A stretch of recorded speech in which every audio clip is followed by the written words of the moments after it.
everyone, Courtney here, and welcome to Why Read Philosophy Books Part 2. In my last video, I shared 6 reasons to read philosophy books, and today I have 10 more reasons for you guys, and some of them are drawn from things that you mentioned in my last video. So, number one reason I have today is because it helps you articulate things that might otherwise be difficult to express, right? It builds vocabulary for talking about pretty complex or difficult concepts. Number 2, it helps with self-actualization. If you read philosophy books, you might have a better ability to achieve more inner peace or help sort out your own beliefs, build self-confidence. So yeah, self-actualization.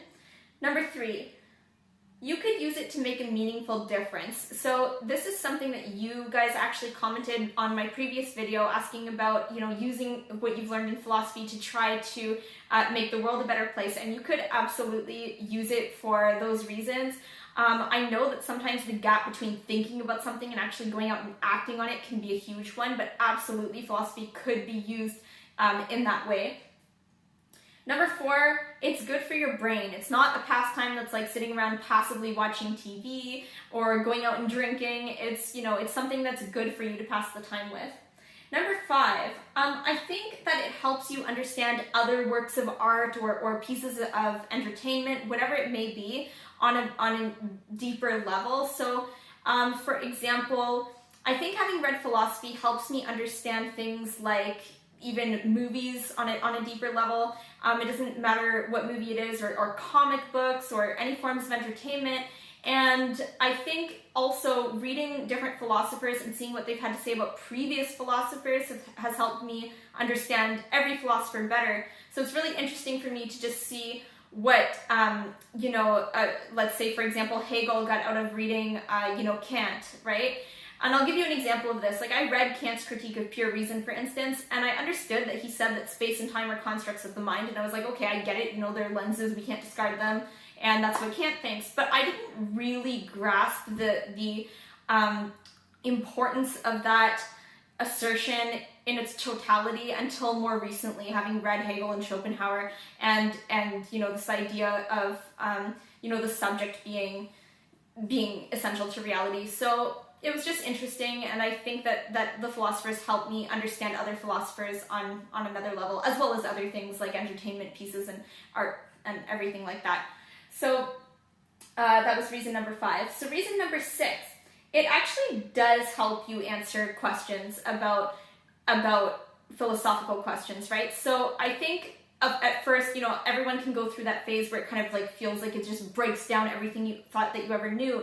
But ultimately, interestingly, having graduated with my philosophy degree, when I talk with, for example, my husband who studied evolutionary biology, it's really interesting that we came out with like the exact same views on life, just having these completely different fields of study. So that to me is just one example of how philosophy, it actually does help you arrive at answers about things. Number 7, I think that philosophy absolutely has its place among the fields of study. I do think that this idea that you can just have science completely without philosophy, I think it presents issues most obviously with ethics. Like, I think that if you were just going to do scientific experiments and not really consider the ethical implications of them, that this would be, a danger that science could run into, if not for, thinking fundamentally about issues that kind of go beyond just science or just empirical data. So I do think that philosophy has its place, and not just with science, but among all the fields. So number 8. Okay, so you might be thinking, okay, so those reasons can all apply to like a lot of stuff, but what about the really, really abstract, really high level philosophy kind of stuff? And you might be wondering, like, are you sure that you're really getting anything out of reading, like, about being and nothingness or something like that? Well, I would say that even those do have their places. I think that it builds patience. I think that it helps me get used to reading different writing styles and thinking abstractly.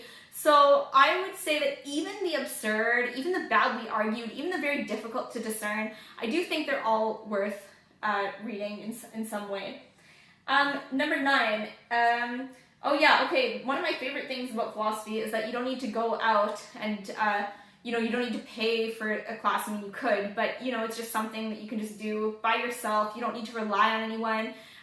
You know, you don't need to even go out and do research, but you can just rely on your own thoughts or your readings, and so it's convenient as a hobby.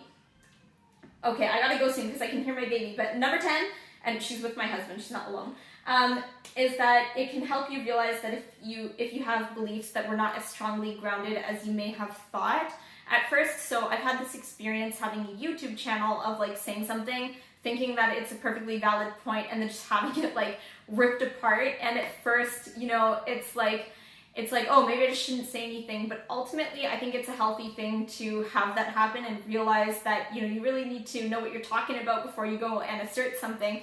And so, yeah, I think those are all some reasons to read philosophy. All right, I gotta go because my baby needs me. I'll talk to you later. Thanks for watching.